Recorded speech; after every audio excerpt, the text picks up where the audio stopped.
Hola, ¿qué tal? Buenas tardes. Sean todos bienvenidos a una edición más de Conversaciones con la Escuela de Gobierno y Transformación Pública del Tecnológico de Monterrey. Muchas gracias por estar en este webinar, en donde platicaremos sobre los mitos y realidades del sector energético ante pues el COVID-19. Voy a tratar de ser puntual y eventualmente tendremos digamos, espacio para algunas preguntas y respuestas. Entonces, damos por comenzado. La idea es platicarles un poco el contexto. Tengo por ahí una idea de comentarles sobre unos 10 mitos que luego circulan por ahí, ya sea de autoridades federales o de algunos miembros de la autoridad del Ejecutivo o incluso de análisis de ciertos colegas en redes. Entonces, los vamos a discutir aquí y vamos a hacer una sesión de preguntas y respuestas. ¿Cuál es el contexto? Muy bien. El contexto de esta situación que estamos experimentando ahora es que en realidad ya había una expectativa que iba a haber una menor demanda por hidrocarburos en el mediano plazo.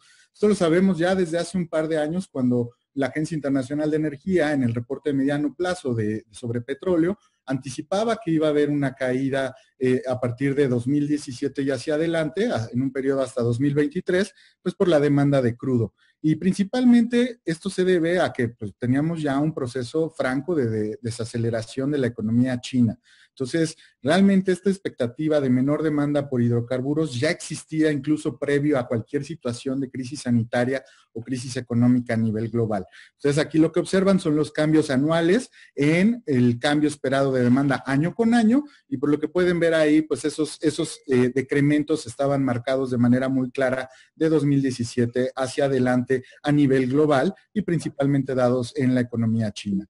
Pero ahora podemos observar, en esta situación que añadido a ese efecto que ya teníamos esperado de una menor demanda, pues nos topamos con la situación de que estamos efectivamente ante una crisis que se está reflejando como el peor golpe económico que hemos experimentado en décadas.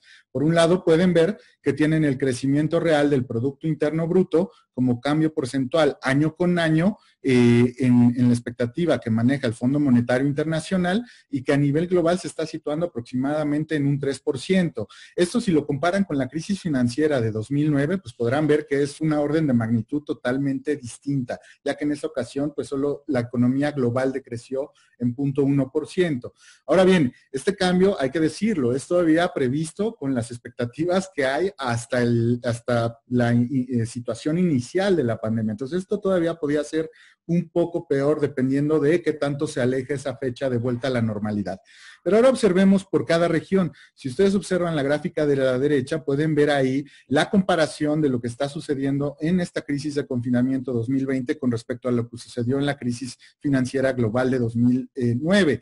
Y lo que pueden ver es que efectivamente las únicas regiones que no van a experimentar un golpe de esta situación son China e India, al menos en términos negativos. Sí que vamos a observar que sus tasas de crecimiento porcentual anuales van a disminuir sensiblemente, pero para el caso de economías ya desarrolladas como lo es Estados Unidos, Europa o incluso Japón, pues tenemos ya expectativas de crecimiento negativas bastante fuertes. La de Estados Unidos en una tasa de 6% negativo en el Producto Interno Bruto. Hay que recordar que la expectativa para México es 6.6 hasta el día de hoy para el caso del Fondo Monetario Internacional.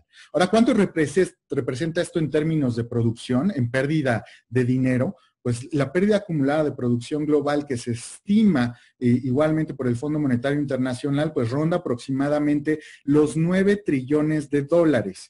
Esto significa que estamos considerando la caída del Producto Interno Bruto que hay en 2020, pero también los efectos que van a durar hacia 2021. Ahora, para que se den una idea de qué representa esta cantidad de 9 trillones de dólares, pues pueden ver las cifras que realmente es el equivalente a 40% del Producto Interno Bruto de 2019 de Estados Unidos, 63% de la economía china, o si pusieran juntos a Japón y Alemania es lo que estaríamos perdiendo. Igualmente, India más el Reino Unido más Francia son los 9 trillones de dólares, y para que se den una idea con respecto al caso mexicano, es como si perdiéramos 7 veces el tamaño de la economía de nuestro país. Entonces, ese es el contexto que estamos experimentando ahorita, un contexto donde efectivamente ya había una previsión de baja demanda por hidrocarburos en el mediano plazo y que además incluso tiene esta crisis sanitaria que ocasiona una crisis económica, más la situación de conflicto entre Arabia Saudita y Rusia por obtener mayor participación de mercado, mayor market share, los cuales las llevó a inundar con producción el mercado internacional justo en los meses recientes. Ese acuerdo al que se llegó apenas entrará en vigor mañana. Entonces, estamos en una situación en la que todavía no hay un recorte real en la producción. Vamos a ver ahora entonces los mitos.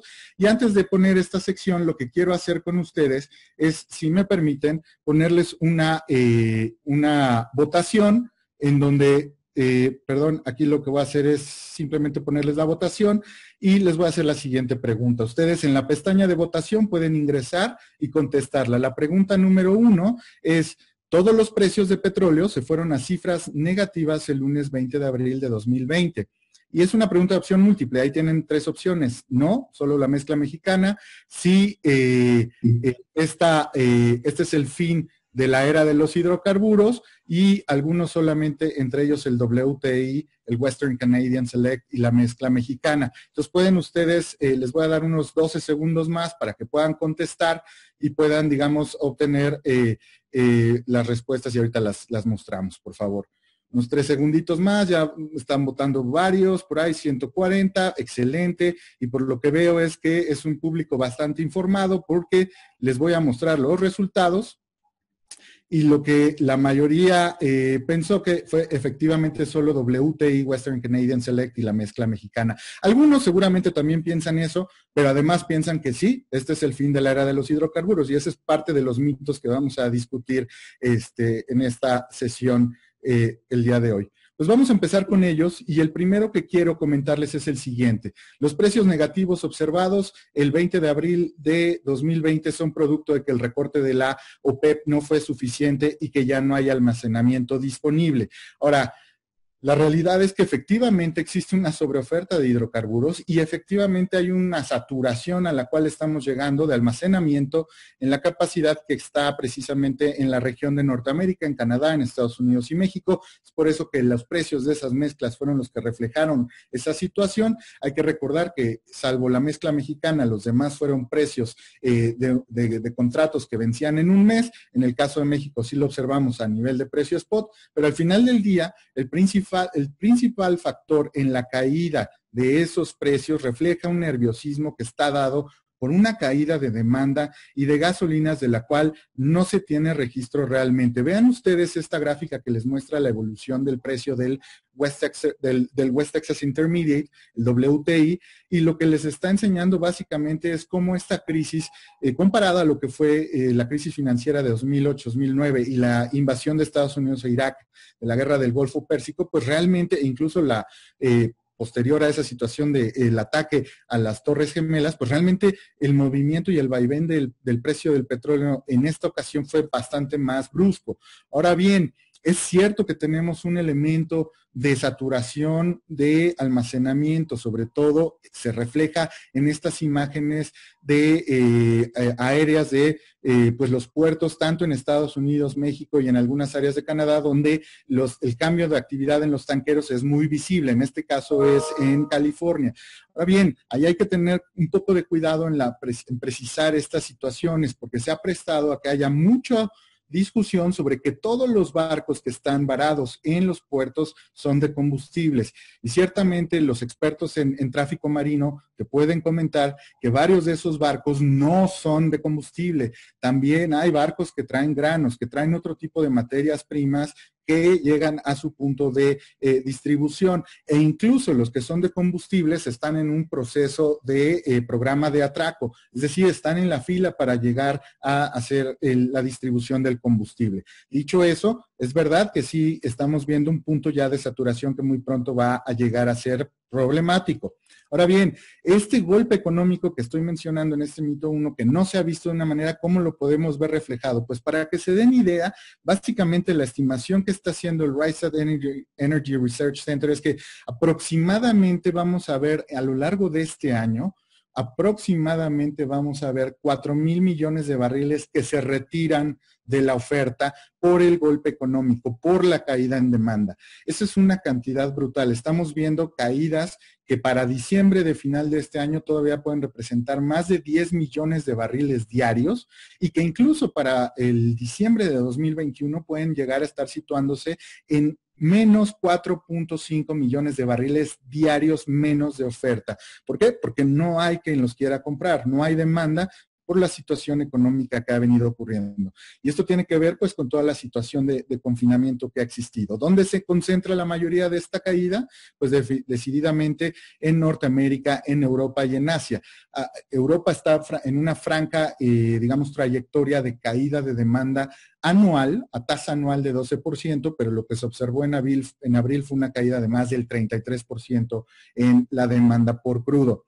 Entonces, ese es el primer mito y la realidad que quería comentar. La segunda, y esta pues todo el mundo la sabrá y la tendrá muy presente, habrá oído al presidente Andrés Manuel López Obrador en las mañaneras o incluso a la secretaria Rocío Nale defender esta aseveración de que precisamente estos vaivenes, estas condiciones del mercado de energía son justo el pretexto perfecto o es justo el momento adecuado para continuar e incluso acelerar la construcción de la refinería de Dos Bocas. Ahora bien, la realidad es que nunca fue adecuado concebir la construcción de una nueva refinería para México que además tuviera a cargo al erario, pero es justamente el peor momento para continuarla por simplemente razones de prioridad de gasto público ante una situación de crisis sanitaria y de escasez en los recursos, saturación de recursos de infraestructura médica y de especialistas de recursos humanos para atender la crisis sanitaria por COVID, pero también por razones de mercado. El mercado no está entregando las señales adecuadas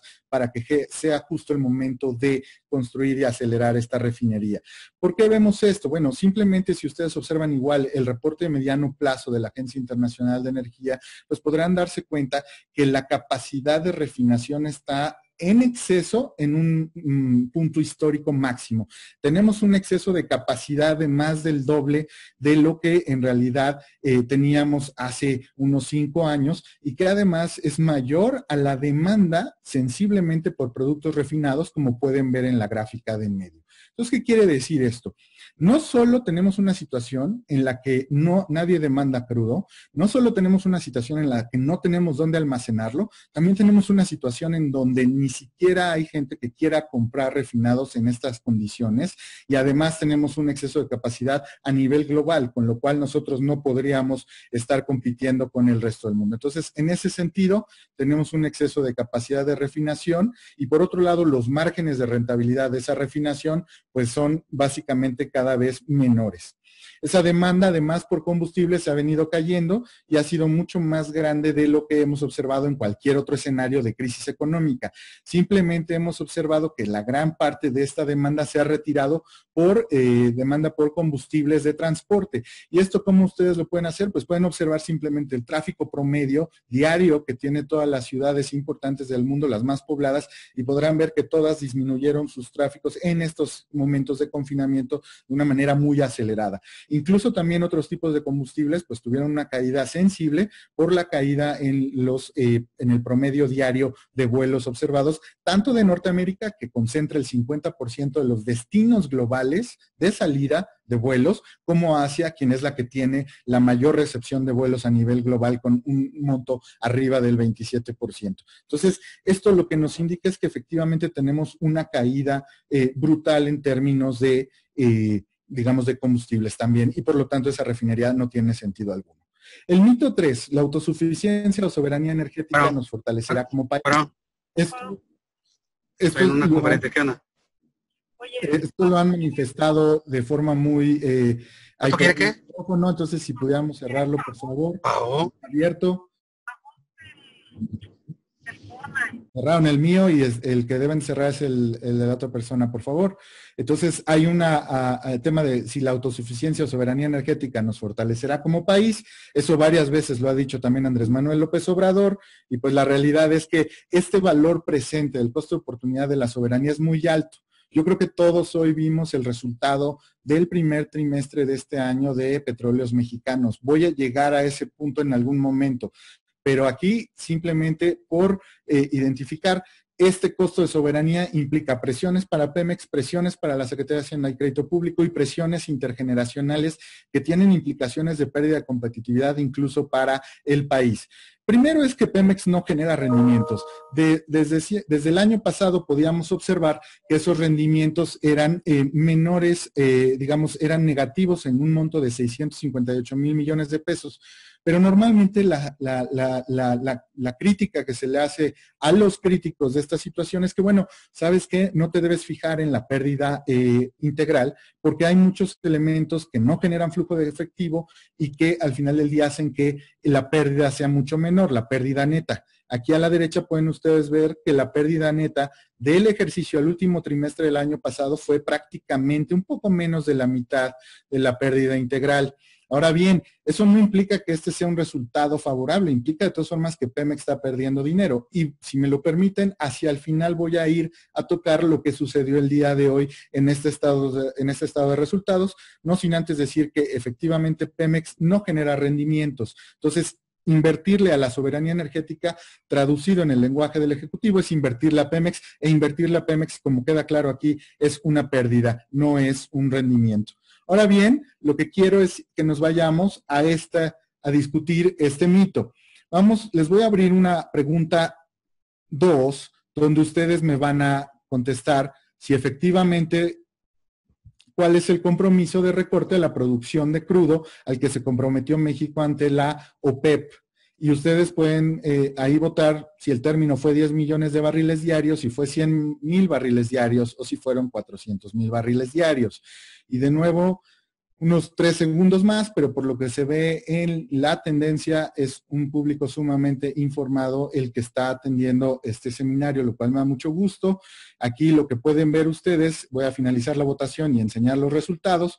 Efectivamente, 100,000 barriles diarios fue el compromiso del país. Lo que la OPEP le pedía al país eran 400,000 barriles diarios y el recorte total de la OPEP es de 10 millones de barriles diarios. Entonces, ese es el resultado de este poll. Ahora bien, se dice mucho que México negoció magistralmente prácticamente en la cumbre de la OPEP, porque un recorte de su producción mayor al que se nos pedía, pues implicaría pérdidas para Pemex y para el país. Entonces, en ese sentido, Rocío Nale incluso fue llamada por Ackerman como prócer de la nación prácticamente, porque había defendido la soberanía y había negociado magistralmente.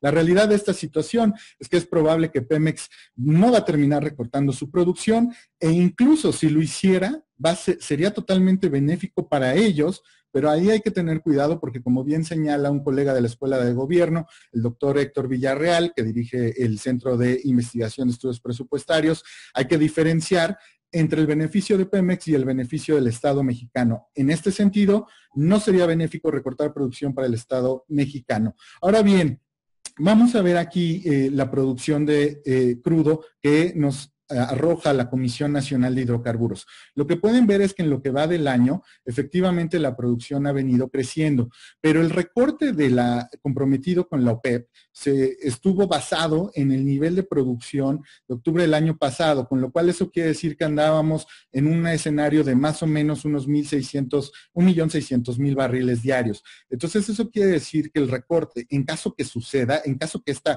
producción siga creciendo, pues básicamente sería absorbido en una parte por Pemex. Lo que vemos del lado derecho es la producción por operador. Y lo que tenemos al día de hoy es que previo a la situación que tenemos ahorita de crisis sanitaria y crisis económica, los demás operadores que no son Pemex y que llegaron con la reforma energética ya habían alcanzado un nivel de 100,000 barriles diarios de producción. Ellos ahorita están produciendo 50,000 barriles diarios. Ellos sí tomaron la señal de mercado y recortaron su producción. ¿Por qué? Porque ellos sí reflejan y le rinden cuentas a sus accionistas. En cambio, Pemex, pues puede tener pérdidas todo el tiempo. Entonces, la realidad de esto es que si Pemex recortara la producción, pues le sería totalmente benéfico a él. Si la recortara, no sería benéfico para el Estado mexicano, porque al final del día termina siendo un tema de menores ingresos petroleros en ese sentido, y evidentemente el costo que hay que enfrentar hacia adelante sería de manera intergeneracional, pero no para el gobierno federal actual. El mito 5 Pues bien, las condiciones de mercado no afectan a Pemex ni a México porque tenemos coberturas. Eso lo ha dicho varias veces el secretario de Hacienda, Arturo Herrera, y también el presidente Andrés Manuel López Obrador. La realidad aquí es que tanto el Estado mexicano como Pemex tienen coberturas, que se llama esta estrategia de hedging, pero esas no cubren toda la plataforma de producción, ni para el Estado mexicano ni para Pemex. La de Pemex, de hecho, se calcula que ronda por ahí del 14% de la producción que ellos hacen, y la del Estado mexicano, pues se calcula que básicamente terminará siendo, que es la que contrata la Secretaría de Hacienda, pues está aproximadamente en un monto de 30% de la producción según las estimaciones más consensuadas. Esas coberturas, como lo indica el estudio del colega Héctor Villarreal y su centro de investigación presupuestario, pues básicamente van a beneficiar al Estado mexicano, pero no a Pemex. ¿Por qué? Como lo dice en ese análisis que realiza, pues básicamente esas coberturas van a representar 77% de los ingresos petroleros del país y van a compensar 36% de lo que van a dejar de perder. Entonces, en la caída de precios y de producción este año. Ahí hay un supuesto clave que creo yo que hay que tomar muy en cuenta de lo que menciona en ese estudio, el CIEP.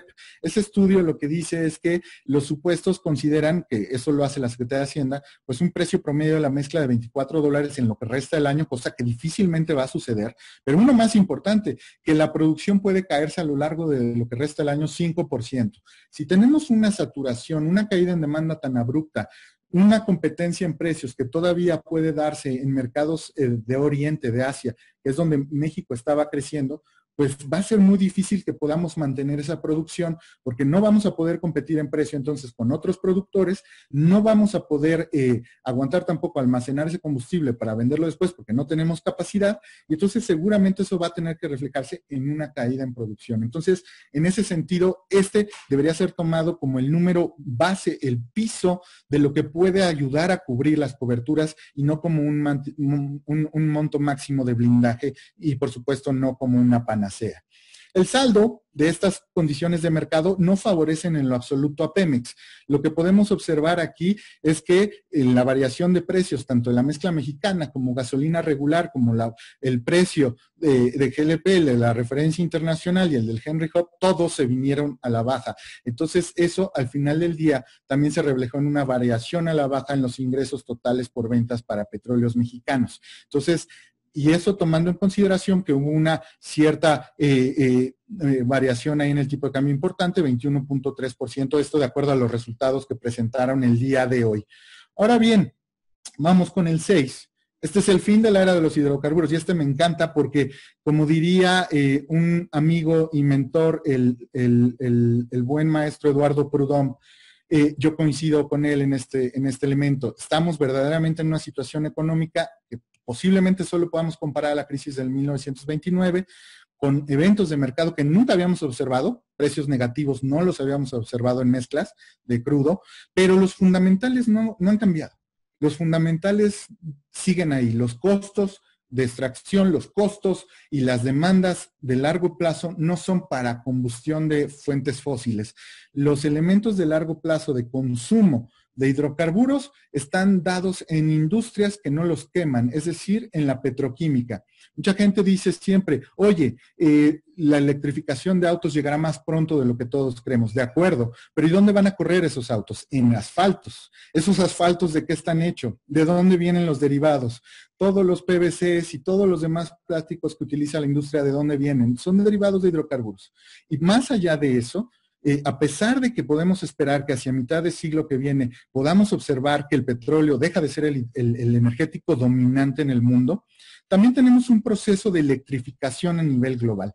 Esa electrificación a nivel global, por supuesto que está dada por energías renovables, pero ojo, también está dada por gas natural y es un hidrocarburo. Por lo tanto, el fin del área de hidrocarburo como tal debe tener ciertas comillas, porque es cierto que estamos observando un evento que no teníamos registro antes, pero que sin lugar a duda no va a ser el fin de esta industria. Si ustedes toman en cuenta los números que les di de caída en demanda de crudo, de caída en demanda de combustibles, no se sorprenderían, yo creo, si supieran que todavía la expectativa de ingresos para este año de esa industria en los servicios que están asociados a ello son de más de 515,000 millones de dólares. Entonces, esa es una condición mala para esta industria. Entonces, definitivamente no es una situación de fin de la era de hidrocarburos. Ahora bien, esta me encanta y les voy a poner la última votación, por favor, y yo creo que esta es la que va a generar más polémica, más interés. Les voy a preguntar aquí, ¿cuál es la deuda de Pemex? La deuda de Pemex son 107,000 millones de dólares, es muy pequeña, el año que entra la va a pagar o son 20,000 millones de pesos. Esto yo creo que si vieron los números de hoy, definitivamente pues tienen clarísimo por dónde anda ese número, ¿no? Y doy 3 segundos más, perfecto, y excelente. Pues todo el mundo muy bien. Les comparto el resultado, 92% piensa que está alrededor de los 107,000 millones de dólares. Y eso es correcto, la situación es, la pregunta de los 64 millones de pesos para los que tenemos la edad de acordarnos de este programa es, ¿este es verdaderamente el tiro de gracia para Pemex, esta situación que está ocurriendo? Y yo les diría que desafortunadamente no. ¿Y por qué desafortunadamente? Yo se los voy a comentar. Porque Pemex va a seguir recibiendo reducciones en esa calificación crediticia, va a experimentar cada vez mayor dificultad para acceder a fuentes de financiamiento, sigue empecinada vía el gobierno federal de no permitir asociaciones con actores privados como lo permite la reforma energética, pero yo creo que el verdadero golpe de gracia, el verdadero tiro de gracia para Petróleos Mexicanos puede ser por ahí de 2024. ¿Por qué? Este es el reporte de resultados no dictaminados que lanzó el día de hoy Petróleos Mexicanos y lo que pueden observar del lado derecho primero es el estado de resultados consolidado y donde pueden observar que el rendimiento o pérdida neta del ejercicio, en este caso fue una pérdida, fue de más de 560,000 millones de pesos. ¿Esto qué quiere decir? Básicamente se perdió pues los ahorros de corrupción, decíamos varios de los colegas en Twitter hoy, los 500,000 millones esos que nos habíamos ahorrado en combatir la corrupción, pues ya los perdimos en este trimestre, y en fin, muchos colegas empezaron a sacar todos los resultados de equivalencia de esto, 4 veces Dos Bocas, varias veces, 9 veces el aeropuerto, en fin. Ahora bien, ¿dónde pueden ver que esto verdaderamente puede ser una bomba de tiempo que va a explotar en nuestras caras en 2024 y hacia adelante? ¿Por qué? Porque la mayor parte de la deuda de Petróleos Mexicanos está en moneda extranjera y está en el largo plazo. Y a partir de 2024 hacia adelante es cuando empezamos a hacerle frente a esa deuda. Entonces, ahí es donde viene el verdadero problema. Y entonces la verdadera pregunta es, ¿por qué esta administración sigue empecinada en tratar de maximizar la producción de Pemex y en tratar de inyectarle recursos a pesar de que genera pérdidas? Porque los costos de esas decisiones no los vamos a experimentar con esta administración, desgraciadamente. Sí los vemos, sí los conocemos en números, pero no los vamos a vivir en la calle, sino a partir de estas fechas. Y eso no se nos debe olvidar en estos próximos años, porque poco a poco veremos mayor dificultad de Pemex en tener grado de inversión que no sea basura y en obtener fuentes de financiamiento para cubrir sus necesidades.